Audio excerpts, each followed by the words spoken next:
Hello students, myself Vijay Srivastava. Welcome to Vijay study big classes. तो आज फिर से हम टैक्सोनॉमी और बायोलॉजिकल क्लासिफिकेशन का पार्ट 2 पढ़ने जा रहे हैं। इससे पहले मैंने जो एपिसोड 1 इस वीडियो का बनाया था, उसमें हम लोगों ने टैक्सोनॉमी और बायोलॉजिकल क्लासिफिकेशन का इंट्रोडक्शन पढ़ा था। उसमें हम लोगों ने क्या पढ़ा था कि जितने भी लिविंग ऑर्गेनिज्म है हमारे यूनिवर्स में, तो ये अनगिनत है, मतलब उनका कोई काउंटिंग नहीं है। तो उन लिविंग ऑर्गेनिज्म की एक एक की स्टडी करना इंडिविजुअली पॉसिबल नहीं है। तो जो टैक्सोनॉमी के जो फादर थे, लिनियस कार्लस, तो उन्होंने जो क्लासिफिकेशन सिस्टम बनाया, उसमें हम अलग अलग लिविंग ऑर्गेनिजम्स को अलग अलग कैटेगरीज में रखते हैं। ठीक है, उनको क्लासिफाई करते हैं। तो हम लोगों ने इम्पोर्टेंस ऑफ क्लासिफिकेशन तक लास्ट वीडियो में पढ़ लिया था। आज हम पढ़ेंगे कि सिस्टम ऑफ क्लासिफिकेशन क्या होते हैं। तो सिस्टम ऑफ क्लासिफिकेशन जो होता है वो 3 टाइप्स के हैं, यहाँ पे दे रखे हैं।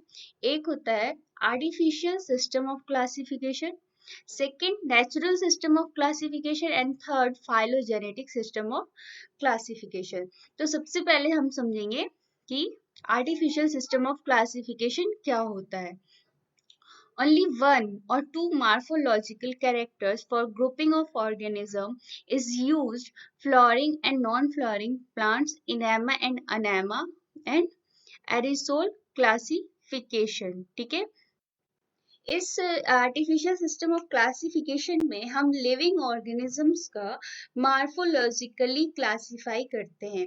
मार्फोलॉजिकली मींस फिजिकली और आउटर स्ट्रक्चर देखकर। ठीक है, तो आर्टिफिशियल सिस्टम ऑफ क्लासिफिकेशन में जो हम लिविंग ऑर्गेनिजम्स को क्लासिफाई करते हैं, उनको ग्रुप्स में और सब ग्रुप्स में डिवाइड करते हैं, रखते हैं, तो वो हम मार्फोलॉजिकली करते हैं। उनको आउटर स्ट्रक्चर देख के, लिविंग ऑर्गेनिज्म का आउटर स्ट्रक्चर को देखकर हम उनका क्लासिफिकेशन करते हैं। ऐसे क्लासिफिकेशन को बोलते हैं आर्टिफिशियल सिस्टम ऑफ क्लासिफिकेशन। ठीक है, जैसे कि flowering and non flowering plants. तो जो फ्लावरिंग प्लांट्स होंगे वो एक कैटेगरी में होंगे, नॉन फ्लावरिंग प्लांट्स अलग कैटेगरी में होंगे।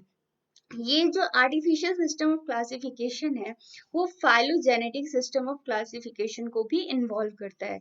जो हमारा थर्ड है, फाइलोजेनेटिक सिस्टम ऑफ क्लासिफिकेशन, तो ये आर्टिफिशियल सिस्टम ऑफ क्लासिफिकेशन में भी इन्वॉल्व होता है। कैसे होता है ये हम जब फाइलोजेनेटिक सिस्टम ऑफ क्लासिफिकेशन पढ़ेंगे तब समझ में आएगा आपको। ठीक है, तो जो आर्टिफिशियल क्लासिफिकेशन ऑफ सिस्टम जो होता है, उसमें जो लिविंग ऑर्गेनिजम्स क्लासिफाई किए जाते हैं, तो वो कैसे होते हैं, वो ग्रुप में वेल ऑर्गेनाइज्ड होते हैं। ठीक है, ग्रुप में वेल ऑर्गेनाइज्ड होते हैं, और इस तरह से आर्टिफिशियल सिस्टम ऑफ क्लासिफिकेशन आज तक का most advanced system of classification है, और इजी भी है देखा जाए तो। आर्टिफिशियल सिस्टम ऑफ क्लासिफिकेशन जो है ये इजी है। इसमें हम क्या करते हैं कि अलग अलग जो स्पीसीज होते हैं उनको देख के, फिजिकली मॉर्फोलॉजिकली उनको देख के ही समझ जाते हैं कि हाँ, ये वाला जो स्पीसीज है वो दूसरे वाले स्पीसीज से अलग है। ठीक है, तो इसका जो एक एग्जांपल है वो है एरिस्टोल क्लासिफिकेशन। ठीक है, तो आर्टिफिशियल सिस्टम ऑफ क्लासिफिकेशन जो है वो एरिस्टोल क्लासिफिकेशन में एक्सप्लेन किया जाएगा, आपको आगे पढ़ेंगे डिटेल में। ठीक है, नेक्स्ट है नेचुरल सिस्टम ऑफ क्लासिफिकेशन। तो नेचुरल सिस्टम ऑफ क्लासिफिकेशन में क्या होता है, takes into consideration comparable study of a number of characters so as to bring out natural similarities and dissimilarities, and hence natural relationships among the organisms. Bentham and Hooker classification etcetera. ठीक है, तो इसमें क्या होता है कि जो organism के सिमिलैरिटीज को देखकर उन्हें एक ग्रुप में रखा जाता है या कैटेगराइज्ड किया जाता है, जिससे हम ऑर्गेनिज्म का जो cellular organisation, reproduction, mode of nutrition etcetera, जो भी लाइफ प्रोसेसेस होते हैं एक लिविंग ऑर्गेनिज्म को, उनको देख के ये सब हम एक ऑर्गेनिज्म का स्टडी करते हैं, फिर उसको उसका क्लासिफिकेशन करते हैं। इसका एग्जाम्पल है Bentham and Hooker classification etcetera. Next है हमारा फाइलोजेनेटिक सिस्टम ऑफ क्लासिफिकेशन। ठीक है, तो फाइलोजेनेटिक सिस्टम ऑफ क्लासिफिकेशन का मतलब क्या होता है, ये देखते। Based on the evolutionary relationship of organisms in this system, organisms are classified on the basis of their evolution on Earth from primitive to highly evolved.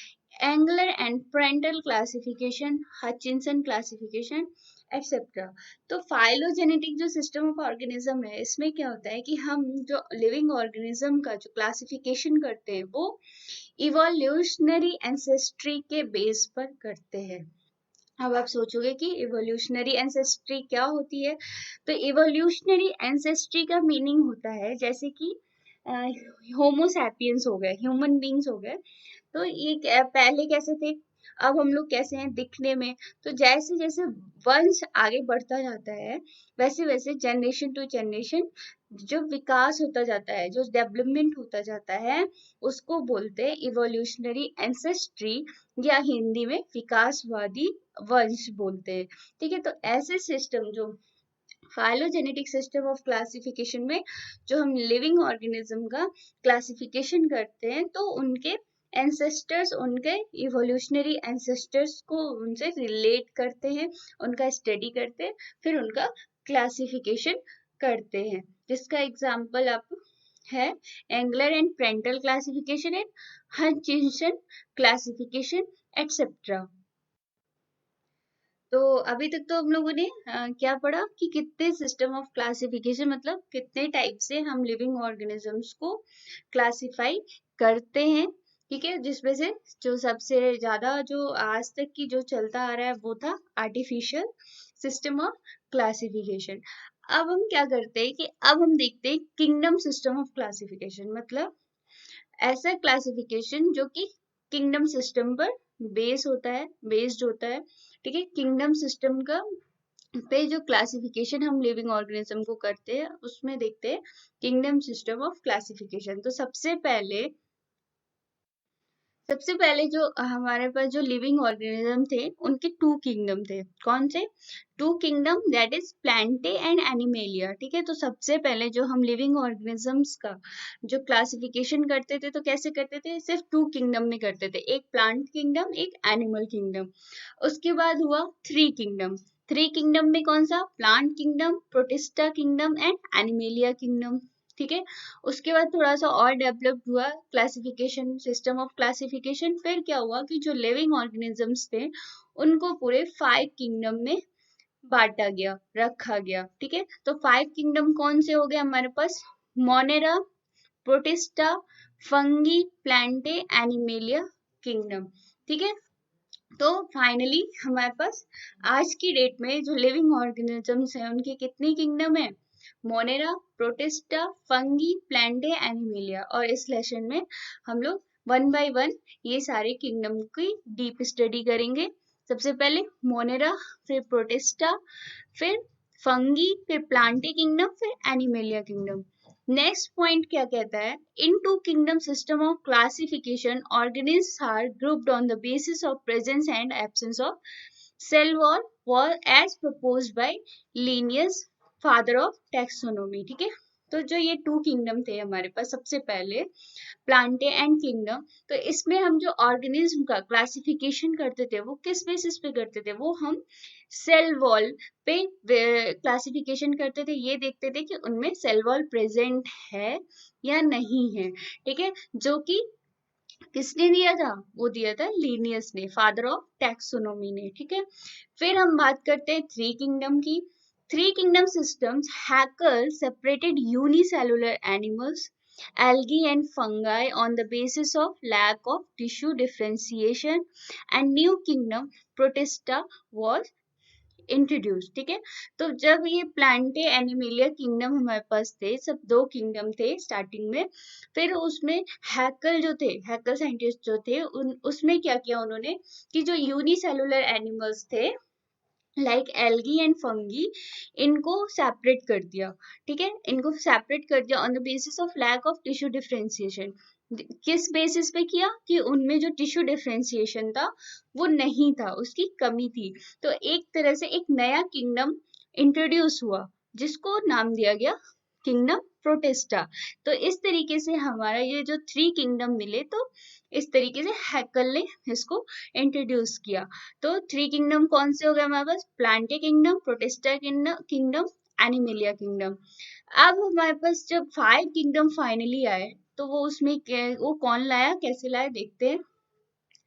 R.H. Whittaker divided all the organisms into 5 kingdoms in order to develop phylogenetic classification। जैसे कि मैंने बताया आपको, अभी बताया कि artificial system of classification किससे, उसमें क्या इन्वॉल्व है? उसमें इन्वॉल्व है फाइलोजेनेटिक क्लासिफिकेशन। ठीक है, तो ये दोनों जो क्लासिफिकेशन सिस्टम है, तो आर्टिफिशियल में हम क्या करते थे? मॉर्फोलॉजिकली, फिजिकली ऑर्गेनिजम्स को क्लासिफाई करते थे। और फाइलोजेनेटिक में हम क्या करते थे कि उनका जो पास्ट हिस्ट्री था उसको देख के उनको क्लासिफाई करते थे, उनका स्टडी करते थे लिविंग ऑर्गेनिज्म का।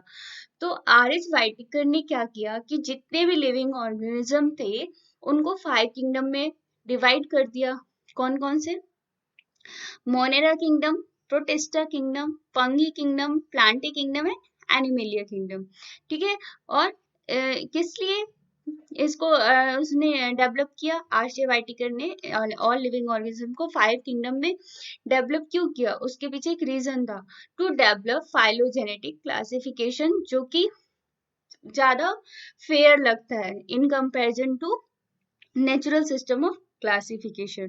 ठीक है, तो इस तरीके से 5 किंगडम जो हमारे पास आए लिविंग ऑर्गेनिज्म के, वो गए Monera, protista, fungi, Plantae, animalia. ठीक है, ये इन सबको वन बाय वन हम आगे की वीडियोस में पढ़ते जाएंगे। ठीक है, तो इस तरीके से हमारे पास 5 किंगडम्स मिल गए, वो 5 किंगडम्स ऑफ लिविंग ऑर्गेनिज्म मिल गए in order to develop phylogenetic classification. आज की वीडियो में बस इतना ही, और नेक्स्ट वीडियो जो आएगा मेरा, उसमें हम लोग मोनेरा को डिटेल में पढ़ेंगे। आई होप आप लोगों को ये टॉपिक समझ में आया होगा। अपने फीडबैक में कमेंट बॉक्स में बताइएगा। ठीक है, थैंक यू सो मच।